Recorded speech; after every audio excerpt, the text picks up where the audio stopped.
우리가 믿는 기독교가 세상의 종교와 근본적으로 다른 한 가지가 있다면 무엇일까요? 세상의 종교들은 인간이 신을 찾아 나서는 종교입니다. 왜 세상의 종교들은 인간이 신을 찾아 나설까요?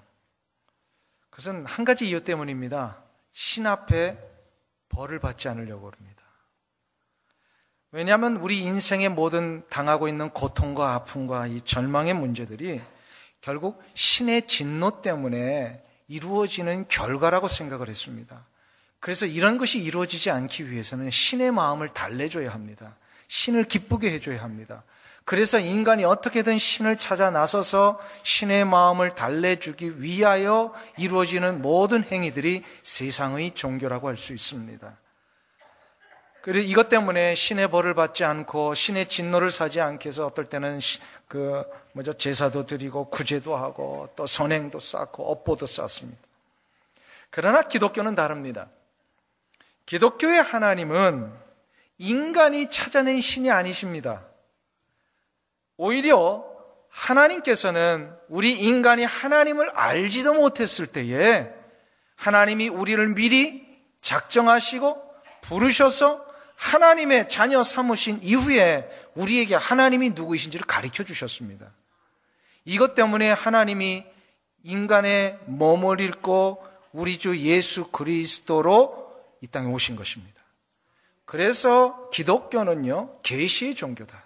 하나님이 직접 우리 인간에게 하나님이 누구이신지를 가르쳐 주신 종교라고 할 수 있습니다. 이것이 기독교가 세상과 근본적으로 다른, 차원이 다른 그런 어떤 신앙의 행위라고 할 수 있습니다. 그래서 하나님이 우리 인간을 찾아오신 이유는 바로 죽을 수밖에 없고 벌 받을 수밖에 없던 나를 다시금 살려내셔서 하나님의 긍휼과 자비와 은총의 역사를 베풀어 주시기 위하여 이 땅에 찾아오신 것입니다. 하나님이 우리를 찾아오시는 이 모든 행위를 한 단어로 요약하라 그러면 바로 긍휼입니다. 긍휼과 자비가 풍성하셨기에 우리에게 긍휼을 베푸시기 위하여서 하나님이 이 땅에 오셨습니다. 그래서 이 긍휼이라는 단어를 성경에서 원어에서는요, 헤세드라고 표현하고 있습니다. 헤세드. 하나님의 생명의 역사, 구원의 역사를 이루시기 위하여 만들어낸 하나님의 은혜의 통로. 이게 바로 헤세드입니다. 이 헤세드는 영원히 죽음 가운데 빠질 수밖에 없었던 우리를 영원한 생명의 자리로 옮겨 놓으신 하나님의 일방적인 사랑의 행위. 이게 헤세드입니다. 그 헤세드가 있었기에 하나님의 은혜와 긍휼이 있으셨기에 지금 이 자리에 우리가 선 겁니다. 그런데 놀라운 것은 이 긍휼과 자비의 통로였던 이 헤세드는 단 한 번으로 끝나는 것이 아니라 구원받은 이후에도 이 세상을 살아가고 있는 우리의 삶에 계속해서 능력이 되고 힘이 되고 우리를 일으키시고 회복하시는 하나님의 열심이다라고 표현할 수 있어요. 이 헤세드는 그래서 한 번으로 끝나는 게 아닙니다. 구원받은 이후에도 계속해서 이 하나님의 자비, 긍휼, 헤세드가 우리 가운데 임하고 계십니다. 그래서 우리가 이 하나님의 긍휼하심을 경험해야 되는데 이 긍휼하심을 경험하는 자들에게는 세 가지의 역사가 일어나게 되어 있습니다. 오늘 그것을 좀 간략하게 좀 살펴본다면 첫 번째로 하나님의 긍휼하심이 임하는 자에게는요, 죄책감으로부터의 해방을 경험하게 됩니다. 한번 따라하겠습니다. 죄책감으로부터 해방을 경험하게 된다. 죄책감의 문제로 고민했던 그 성경의 대표적인 인물이 있다면 누구를 들 수 있을까요? 하나님의 신실한 종이었는데 그 죄 때문에 늘 고민했던 바로 다윗입니다. 다윗 아시죠? 가장 위대한 일도 했지만 정말 가장 부끄러운 죄도 저질렀던 꼭 누구의 모습 같아요? 우리의 모습 같은 거예요. 다윗이 이 죄책감에 사로잡혀서 고통당하고 있던 이 다윗은 자기의 이 영혼의 상태가 얼마나 괴로웠는지를 시편 32편 3절과 4절에서 이렇게 표현하고 있습니다. 우리 한번 찾아보실까요? 시편의 말씀으로 한번 돌아가셨어요. 32편 3절과 4절의 말씀입니다. 구약성경 822페이지 시편 32편 3절과 4절을 우리 찾아서 두 절을 합독하겠습니다. 같이 읽습니다. 내가 토설치 아니할 때에 종일 신음함으로 내 뼈가 쇠하였도다. 주의 손이 주야로 나를 누르시오니 내 진액이 화하여 여름 가물에 마름같이 되었도다. 아멘. 이 다윗이 어떤 죄인지 정확하게 여기에서 나오지 않지만 다윗이 늘 이 죄 문제 때문에 고민하고 고통스러워했어요. 그래서 이 죄 때문에 자기의 영혼의 상태가 어떤 정도였느냐면 하루 종일 신음해서 자기의 뼈가 다 쇠야 약해지고 문에 묻어지고 뼈가 녹는다는 표현이 있잖아요. 뼈가 녹아지는 정도까지로. 이렇게 고민하며 고통스러워했어요. 죄 문제 때문에. 그리고 주의 손이 주야로 나를 누르시오니 내 진액이 화하여 여름 가뭄에 마름같이 되었다. 여름 가뭄을 한번 생각해 보세요. 아주 비가 내리지 않으면 이 논바닥이 쫙쫙 갈라지는 그런 상태 있잖아요. 그런 것처럼 자기의 영혼과 마음의 상태가 이렇게 지금 완전히 말라서 진액이 다 쏟아진 상태. 뭐 때문에? 죄의 문제 때문에 그랬다는 거예요. 이 죄 때문에 이가 헤어나오질 못하고 있는 거예요. 성경에서는요, 죄를 원어에 보면은요, 하마르티아라고 사용을 합니다. 하마르티아. 하마르티아의 원래 의미가 뭐냐면 관역에서 벗어났다라는 의미예요.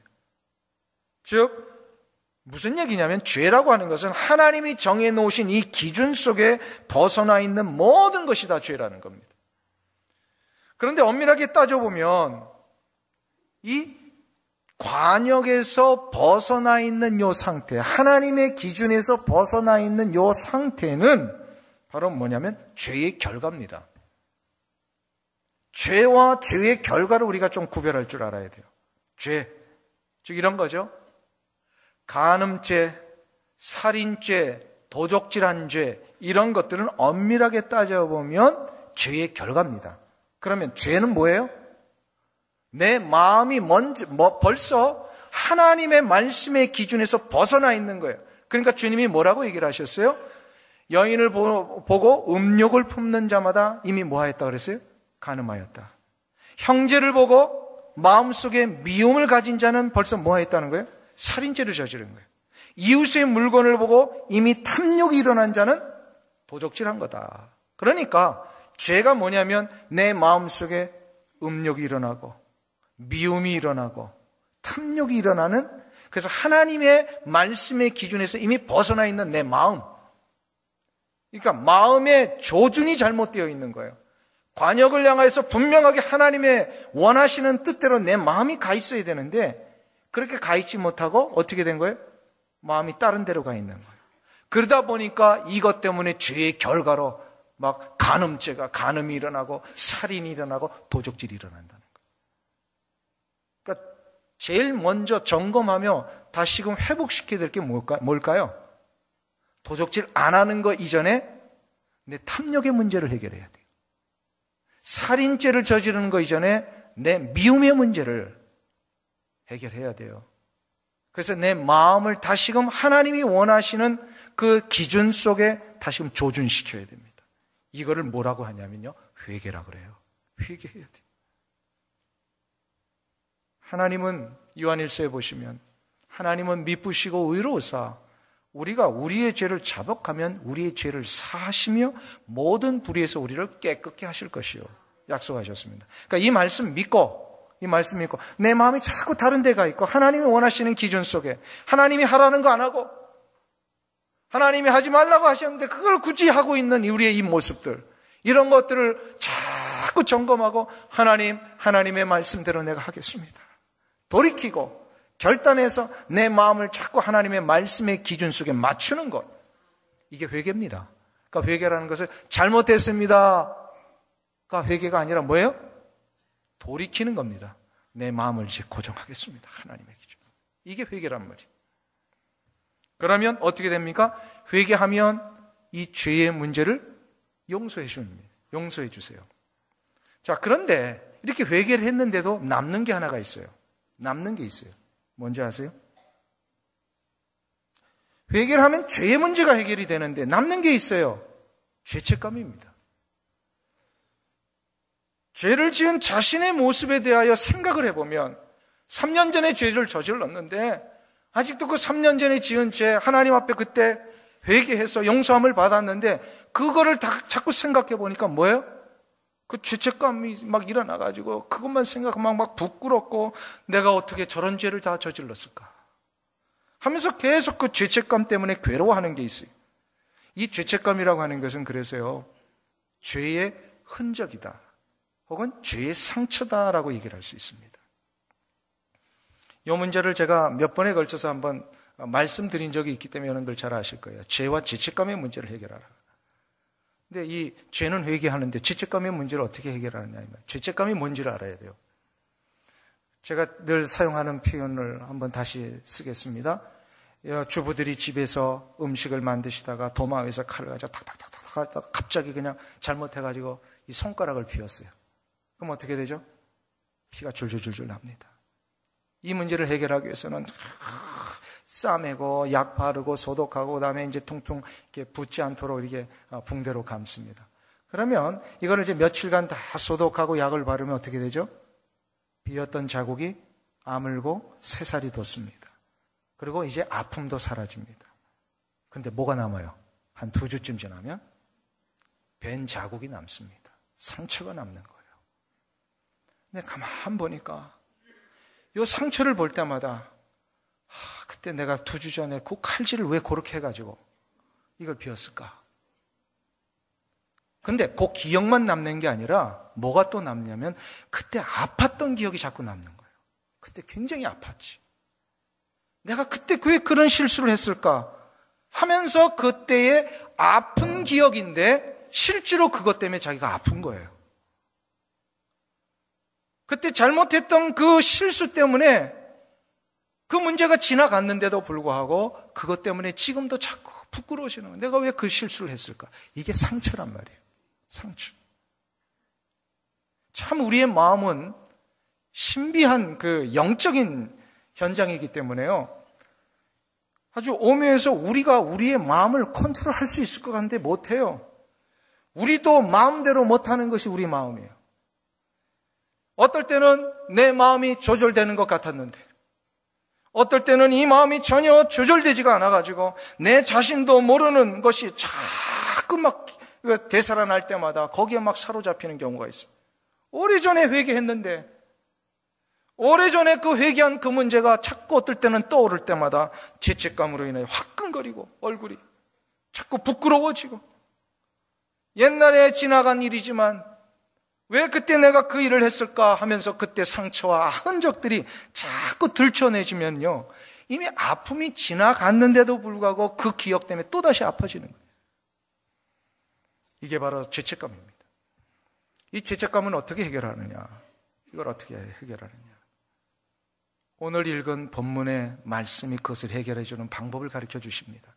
히브리서 4장 16절입니다. 우리 다 같이 히브리서 4장 16절을 합독하겠습니다.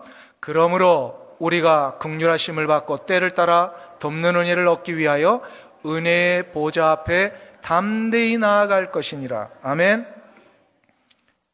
요거 성경 본문을 그대로 좀 놔주세요. 스크린에. 우리가 긍휼하심을 받고 때를 따라 돕는 은혜를 얻기 위하여 은혜의 보좌 앞에 담대히 나아갈 것이다. 즉 문제 해결은 무엇이냐면요, 하나님의 긍휼하심을 받을 때에 이 문제가 해결된다는 거예요. 근데 이 하나님의 긍휼하심을 받을 때에 해결되는데, 그러면 긍휼하심을 받는다는 게 뭐냐? 이게 바로 그 뭐냐면 긍휼하심을 받기 위해 어디로 나아가라고요? 은혜의 보좌 앞에 담대히 나아가. 은혜의 보좌가 그런 거예요. 뭐예요? 은혜의 보좌. 은혜의 보좌라는 것은 구약적인 배경에서만 이해할 수 있습니다. 은혜의 보좌라는 것은 구약의 성막 가운데 지성소 안에 있는 법궤를 덮고 있는 이 시은소를 얘기합니다. 법궤 위에 법궤를 덮고 있는 두 천사의 날개가 이렇게 쫙 내려와서 법궤의 이 두 뚜껑을 덮고 있는 그 현장이 있습니다. 이거를 시은소라고 합니다. 시은소라고 하는 것은 은혜가 내리는 장소다. 그런 뜻이에요, 한자로. 이거를 다시 영어로 말하면 mercy seat입니다. 하나님의 은혜와 자비가 내려앉아 계시는 장소. 그거를 다른 말로 헤세드라고 합니다. 즉 은혜의 보좌 앞에 나가는 것은 하나님의 은혜가 임하시는 장소로 나가는 것이고, 이게 바로 헤세드로 나가는 거예요.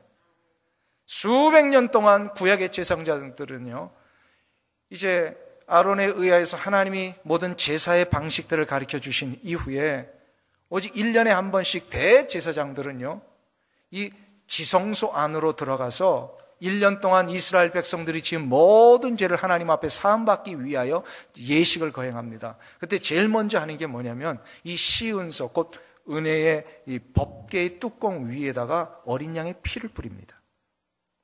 어린 양의 피를 뿌린다는 것은 뭐예요? 무슨 의미가 있어요? 죄를 용서해 주시는 의미가 있어요. 즉 우리의 자격으로는 하나님 앞에 나가지 못하지만 하나님이 마련해 놓으신 죄사함의 또 다른 방법, 이것이 나중에는 예수 그리스도의 십자가의 보혈이 되잖아요. 예수 그리스도의 십자가의 보혈을 의지하여 나아가는 자에게는 죄를 보지 않고 덮으시겠다라는 거예요. 그리고 그 자리에 비록 죄에 있지만 이 어린 양의 피가 뿌려진 장소는 하나님이 은혜의 보좌로 덮으시고 거기에 긍휼을 베푸신다는 거예요.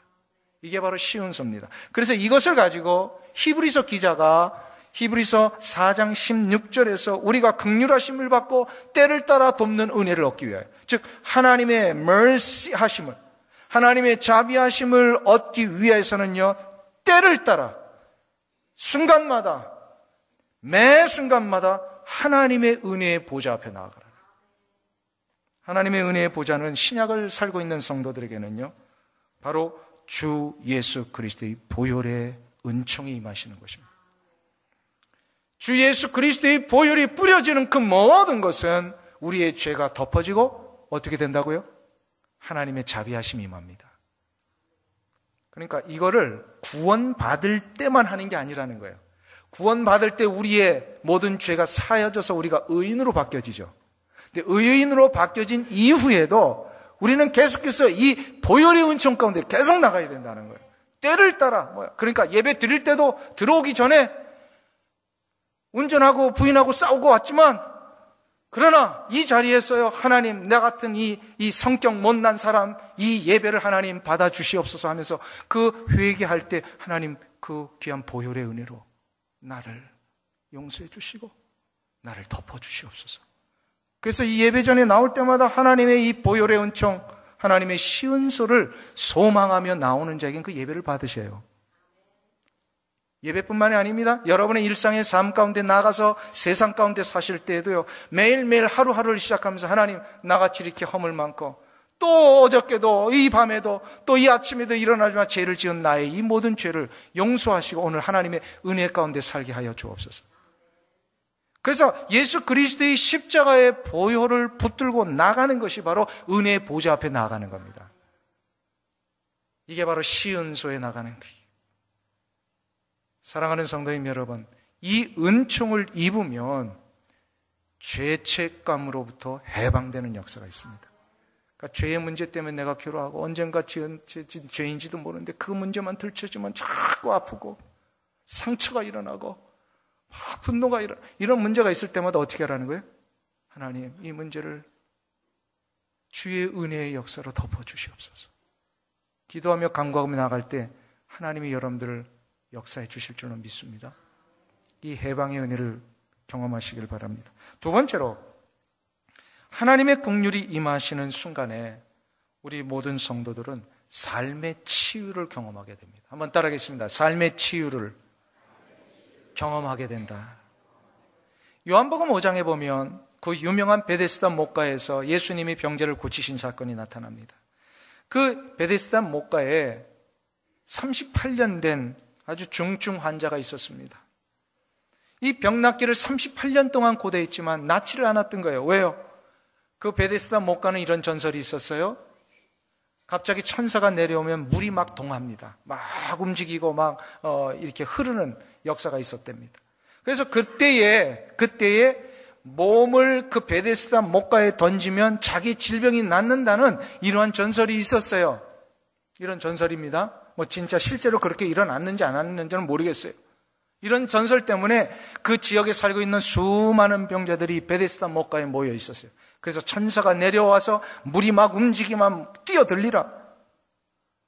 근데 팔이 좀 아프거나 뭐 피부병이 있거나 이런 사람들은 막 뛰어들 수 있지만 두 다리가 움직일 수 없는 사람은, 특별히 이 38년 된 병자는 자기 스스로 거기에 뛰어들 수가 없었던 거예요. 그래서 맨날 남 뛰어드는 것만 보고, 마치 이런 거죠. 우리 저기 야외 예배 나가지고 보물찾기 하는데 맨날 다른 사람들은 다 보물 하나 두 개씩 찾는데 자기는 맨날 못 찾는 거예요. 그럼 어떻게 돼요? 보물찾기가 그림의 떡이에요.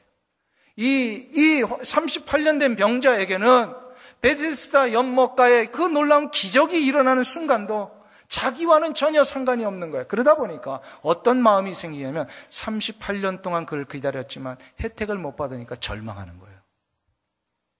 남들은 다 하는데, 남들은 혜택을 다 보고 있는데 나 혼자 혜택을 못 보고 있으니 너무너무 절망스러운 거예요. 베데스다 목가가 이 환자에게는 절망의 연못이었습니다. 이때에 예수님이 그에게 나타나신 거예요. 요한복음 5장 6절에 보면 예수님이 그 환자에게 이렇게 말씀하셨습니다. 예수께서 그 누운 것을 보시고 병이 벌써 오랜 줄 아시고 이르시되 내가 낫고자 하느냐? 내가 낫고자 하느냐? 주님의 이 물으심은요, 절망과 한숨뿐이었던 이 38년 된 병자에게 주시는 하나님의 mercy, 긍휼이십니다. 긍휼을 주시려고 하시는 거예요. 너가 지금 이 긍휼을 받기를 원하느냐? 너가 지금 이 자리가 mercy seat, 곧 긍휼을 받는 시온소가 되기를 원하느냐? 이 말씀을 하고 계시는 거예요. 그러시면서 주님이 그 환자에게 다시금 말씀하십니다. 일어나 내 자리를 들고 걸어가라. 일어나 내 자리를 들고 가라. 벌써 뭐가 임하신 거예요? 주님의 긍휼이 임하신 거예요. 즉시 나음을 얻었습니다. 38년 동안 고치지 못했던 육체의 질병이 고쳐졌어요. 믿습니까, 여러분들? 할렐루야. 예수님의 긍휼하심이 임하면 못 고칠 질병이 없습니다. 그 38년 된 병자는요, 누군가가 자기 자신을 가장 먼저 연못에 좀 던져주어야만 병이 나을 것으로 생각을 했어요. 그런데 그 어느 누구도 던져주지 못했어요. 그래서 그 베데스다 연못은 그에게는 절망의 연못입니다. 그런데 예수님께서 그 절망의 연못을 진짜 자비의 연못으로 바꿔주셨어요. 진짜 자비의 연못은 베데스다 목가가 아니라 예수님의 긍휼이 임하시는 현장. 이게 베데스다예요. 바로 주님의 은총이 임하는 그 현장이 자비의 집이 될 줄로 믿습니다. 주님의 은총이 임하는 그 진정한 자비의 집에 우리가 거할 때에 우리는 삶의 치유를 경험합니다. 오랫동안 해결되지 않았던 문제가 해결되고 육체의 질병이 나음을 얻고 수십 년 동안 내 마음속에 해결되지 않았던 아픔과 상처의 문제들이 해결됩니다. 왜요? 예수님의 긍휼은요, 생명의 능력을 일으키시는 거예요.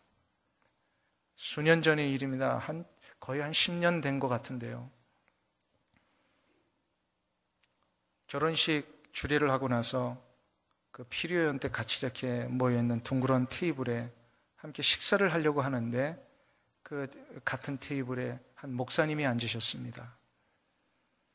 그 목사님이 이렇게 이제 대화를 이렇게 나누시다가 보니까 자기 딸에 대한 이야기를 하셨는데 자기 딸이 태어날 때부터 다운 신드롬, 뭐라 그러죠 이거를? 예? 죄송합니다. 제가 다운 신드롬이 아시죠? 예. 갑자기 한국말 생각이 안 나네. 예. 하여튼 그런 거 있어요. 그 다운 신드롬으로 아이가 태어났어요. 그러니 그 처음에는 얼마나 그 가정이 힘이 들고 어려우셨겠어요. 근데 그 아이의 이름을 소개를 하시는데 아이의 이름이요, 조이예요. 저희가 뭐죠? 기쁨이라고 지으신 거예요. 저 깜짝 놀랐어요. 보통 가정 같으면 이 다운 신드롬이 있는 아이를 안고서 한평생 참 힘없게 또 너무나도 힘들게 사실 텐데 이 아이를 가지고 조이라고 이름을 붙여주시고 그 아이를 이렇게 너무나도 이렇게 자랑하듯이 사진도 보여주시고 이제 그러시는 거예요. 그래서 제가 어떻게 아이의 이름을 조이라고 지셨습니까? 그랬더니 그 목사님 하시는 말씀이 이런 얘기를 하세요. 이 아이 때문에 저희 가정이 진정한 기쁨이 뭔지를 알게 됐습니다. 이 아이가 태어난 이후부터 하나님이 이 아이에게 은총을 베풀고 계시다라고 하는 이것을 우리가 직접 목격을 했습니다. 그러나니까 이 아이가요, 우리가 옆에서 볼 때는 좀 어떨 땐 답답하기도 하고 힘들지만 자기 자신의 내면 속에는요, 기쁨이 충만한 거예요. 옆에 있는 가족이 좀 힘들어서 그렇지 자기 자신은요, 너무너무 기뻐한다는 거예요. 이분이 그 사역을 지금까지 하고 계세요. 아, 그렇구나. 하나님의 은총이 임하는 것에 그 아이가 기뻐하고 아이가 기뻐하는 것을 보니까 세상의 사람들과는 다른 기준으로 이제 아이를 대하기를 시작하는 거예요. 하나님이 기뻐하시는 이 아이 때문에 우리도 기뻐할 수 있다는 거예요. 그래서 이 조이가 된 거예요. 이 아이 때문에. 그렇구나. 수십 년이 지나도 해결되지 않았던 고뇌와 아픔이 자비의 집에 거할 때 치유되듯이 내 몸의 상처와 아픔과 절망과 탄식의 문제가 세상 사람들은 어떻게 볼지라도 내 안에 우리 주 예수 그리스도의 긍휼과 자비하심이 임하시는 순간부터 나는 기쁨의 삶을 살 수 있습니다. 아멘. 뼈아픈 실패의 잔을 가지고 한평생 살았어도요, 그 인생이 예수 그리스도의 긍휼의 연못에 뛰어들기만 하면 그런 새로운 승리와 감격의 삶을 살 수 있게 됩니다. 그래서 긍휼의 은총을 입어야만 치유가 시작이 되는 거예요. 이 은혜가 여러분들 가운데 일어나시길 축원합니다. 마지막 세 번째로 하나님의 긍휼이 임하시는 순간에 우리에게는 기대하지 못했던 은혜를 경험하게 됩니다. 한번 따라하겠습니다. 기대치 못한 은혜를 경험하게 된다. 기대하지 못했던 은혜. Unexpected grace from God. 하나님으로부터 내려주시는 그 내가 정말 기대하지도 못했고 생각하지도 못했던 놀라운 은총. 이것이 막 내려진다는 거예요. 다윗의 이야기를 다시 한번 할까요? 다윗은 어느 날 돌연히 그 모든 위세와 번영 중에 이제는 나라를 다 평정을 했어요. 나라가 완전히 다 통치가 됐어요. 그리고 나라의 영역도 다 확장이 되고 군사력이 튼튼해졌어요. 그런 위세와 번영을 갖고 있는 중에 어느 날 갑자기 자신의 그 옛날 절친했던 친구, 누구죠?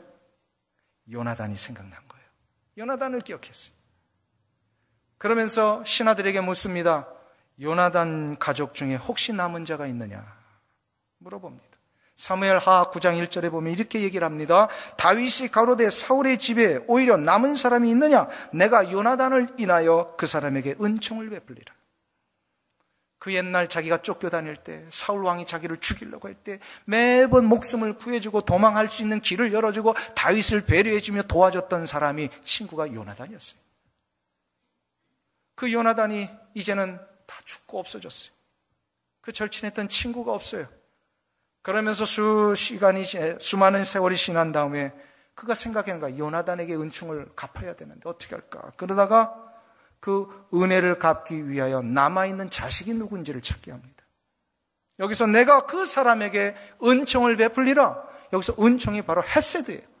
하나님의 자비하심과 같은 그 자비하심을 다윗도 좀 베풀고 싶다는 거예요. 긍휼을 베풀고 싶어서 사람을 보냅니다. 찾아라. 사람들이 가서 수소문을 했습니다. 그 옛날 요나단이 죽은 이후에, 사울 왕이 죽은 이후에 그 충격 때문에 모든 왕가가 몰락할 때에 요나단의 어린 5살 난 아들 무비보셋을 유모가 급하게 안고 가다가 떨어뜨립니다. 그래가지고 떨어져서 그 무비보셋 5살 난 아이가 2 다리를 다치고요, 이제 장애가 됩니다. 장애.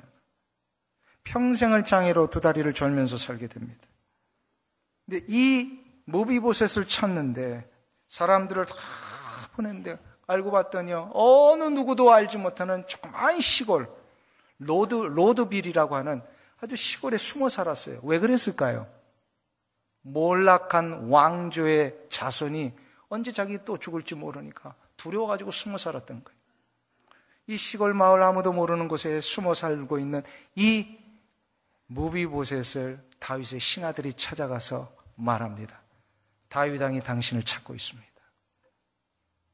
이 말을 듣는 순간 무비보셋이 어땠을까요? 마음이 철렁했겠죠.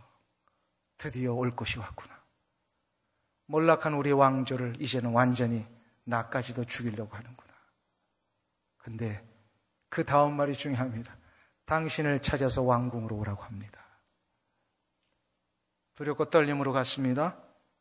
그런데 이 무비보셋이 다윗 앞에 서는 순간에 한순간에 그 두려움이 사라집니다. 다윗이 그를 향하여 뭐라고 얘기를 하죠? 사무엘하 9장 7절에 보면 다윗이 가로되 무서워 말라. 내가 반드시 내 아비 요나단을 인하여 내게 은총을 베풀리라.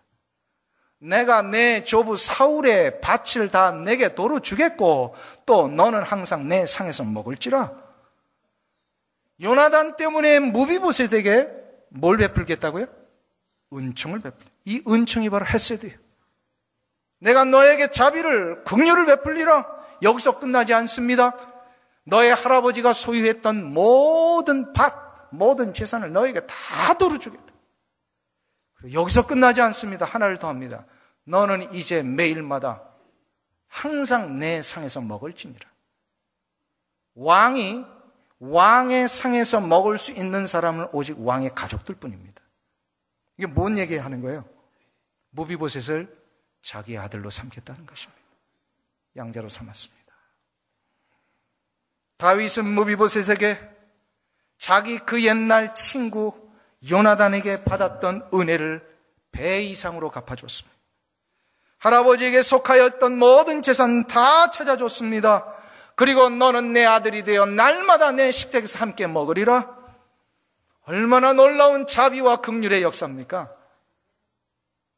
이 부분에 대하여서 제가 시편 강의할 때 한번 소개해드린 적이 있는데요. 찰스 스윈돌 목사님, 유명한 강해 설교하시잖아요. 그분이 이 무비보셋에 대한 이야기를 은혜의 각성이라는 책에서요, 이렇게 설명을 하신 적이 있어요. 제가 그거를 조금 이렇게 더 이해하기 쉽게 제가 의역을 해서 조금 읽어드릴 테니까 한번 들어보세요. 이 무비보셋이 이제 식탁에서 밥을 먹게 될 것이다라고 선언한 이후에 그의 삶에 나타나는 이 아주 아름다운 스토리를 상상력을 동원해서 찰스 스윈돌 목사님이 이렇게 얘기를 하십니다. 한번 상상해 볼 수 있으십니까? 커다란 왕궁의 식탁에 준비한 풍성한 음식이 놓여 있습니다. 식사를 알리는 저녁종이 울리자마자 맨 먼저 가장 똑똑하고 스마트한 다윗의 아들 암논이 저벅저벅 나타나서 자신의 자리에 앉습니다. 조금 있으니까 아름다운 드레스를 입은 다말이 걸어와서 앉습니다. 그 다음에는 모든 여자의 사랑을 받았던 아들 누굴까요? 압살롬. 외모가 출중했어요. 압살롬이 의기양양하게 나타나 정해진 자리에 앉습니다. 그리고 또 누가 있을까요? 솔로몬은 책을 들고 나옵니다. 아마도 지혜의 아들답게 공부하다가 나온 것 같습니다. 누가 보더라도 차기 왕다운 모습을 한 솔로몬은 왕의 자리 바로 왼쪽에 앉습니다. 그리고 그 식탁의 맨 끝에는 충성스럽게 다윗을 보필하는 요압 장군도 서 있을 것입니다. 앉아있는 사람마다 정말 기골이 장대하고 멋있는 자들이었습니다.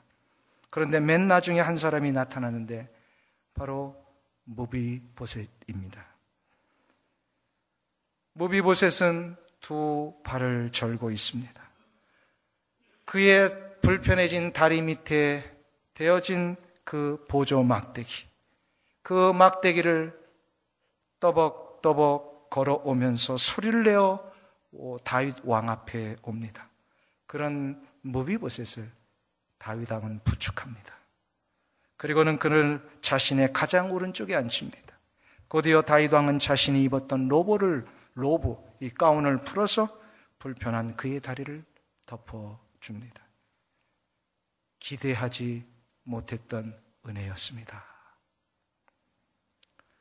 찰스 스윈돌 목사님이 얼마나 놀라운 이 상상력을 가지고 계신지 제가 이 글을 읽어보면서 알았어요. 아, 그렇구나. 이 모습이 바로 하나님이 우리에게 베푸신 은혜입니다. 인생의 황량한 곳에 목 놓아 울고 있는 우리를 하나님은 먼저 찾아오셔서 부르시고 천국의 식탁에 초대하셨습니다. 우리의 불편하고 부끄러워 감추고 싶은 나의 이 부분을 하나님은 이미 아시고 어느 누구에게도 손가락질 받지 않게 하시려고 하나님의 은총의 가운으로 덮어주셨습니다. 하나님은 한 번도 우리의 허물을 가지고 왜 너는 그 정도밖에 되지 않느냐고 물으신 적이 없으십니다. 하나님은 우리의 아픔과 허물을 덮으시는 분이십니다. 조금 불편한 몸을 가지고 있으면 어떻습니까? 물질적으로 좀 부족하게 살면 어떻습니까? 세상 사람들이 나를 주목하지 않으면 좀 어떻습니까? 남들보다 조금 여유가 없으면 어떻습니까? 우리는 이미 이 세상의 왕이신 전능하신 하나님의 식탁에 참여한 자들입니다. 하나님은 거룩하신 그 은총으로 우리의 연약하고 부족한 부분을 다 덮어주셨습니다. 이것이 바로 기대하지 않았던 은혜입니다. 우리의 아픔이 변하여 기쁨이 되게 하셨습니다. 우리의 단점과 허물을 하나님의 능력과 하나님의 그 놀라운 자비하심으로 장점이 되게 하시고 자랑거리가 되게 하셨습니다. 사랑하는 성도님 여러분, 이제 더 이상 절망하지 마십시오. 어깨를 펴십시오. 이 얘기하니까 일부 예배 때 다 이렇게 피시더라고요. 어깨를 좀 피세요. 뭐가 이렇게 힘이 드세요? 뭐 때문에 주눅이 들어 계세요? 하나님의 은총을 입은 자답게 이미 우리는 왕이신 하나님의 식탁에서 함께 식사를 나눌 수 있는 왕의 자손들입니다. 우리는 왕자요 공주입니다. 하나님의 자녀입니다. 그 귀한 당당한 마음을 가지고 이 예배의 잔치에 참여하시고 세상을 향하여 자신 있게 걸어가십시오. 하나님이 기대하지 못했던 이 은혜를 우리에게 주신 이유가 바로 이렇게 살라는 것에 있습니다. 이 은혜가 여러분들 가운데 일어나시기를 주님의 이름으로 축원합니다. 기도하겠습니다.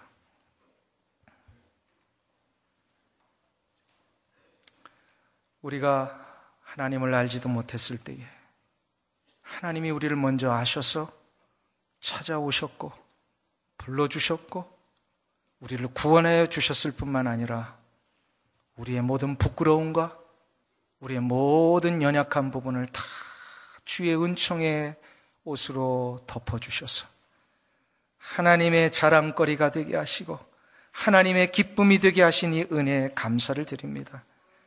무비보셋이 기대하지 않은 은혜 때문에 평생을 왕의 아들로 산 것처럼 우리도 우리의 남은 생애를 하나님의 자녀로 살게 하여 주시옵소서. 그리하여 이 세상을 살아갈 때에 당당하게 하시고 세상 앞에 주눅드는 자들이 아니라 세상을 이끌고 주도할 수 있는 귀한 성도들 되게 하여 주시옵소서. 나를 부르신 하나님의 은혜 앞에 감사하며 날마다 은혜의 보좌 앞에 나아가 주의 놀라우신 긍휼과 자비하심을 누리며 살아가는 우리 성도님들 다 되게 하여 주시옵소서. 예수님의 이름으로 기도하옵나이다. 아멘.